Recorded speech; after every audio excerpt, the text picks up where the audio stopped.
Well, Friday wraps up the last day of campaigning for the presidential election in France. Emmanuel Macron and Marine Le Pen were out in force, hoping to win over those last remaining undecided voters.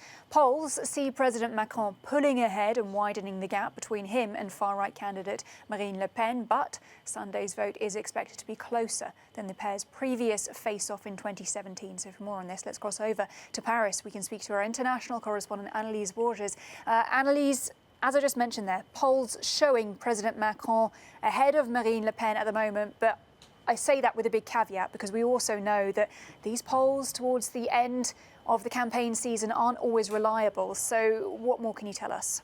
Well, I can tell you that about 30% of the French electorate remains undecided, according to the latest polls. And many of the respondents actually said they didn't even know if they were going to show up to vote on Sunday. So, of course, that is very significant. Today, both candidates were trying to excite people, trying to motivate those voters. Emmanuel Macron went to the south of the country on this last day of the campaign. He went to friendly territory, to the city of Figeac, where he came first in the first round, followed by Jean-Luc Mélenchon, the leader of the far left. And those were the votes Emmanuel Macron were trying to get. Those were the voters he was trying to charm today. As for Marine Le Pen, she went to the north of France. She was among her electorate, the working class electorate, working class voters who were telling Marine Le Pen about their grievances, about unemployment, about inflation, and about the high cost of living here in this country. Those were key issues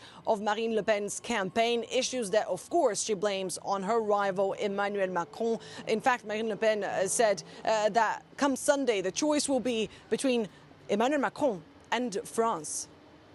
Well, criticism for both sides are plenty. I mean, Macron's accused of being an elitist after 5 years in power, Le Pen of being radical and with little experience. But aside from that, what are the other potential stumbling blocks for both candidates?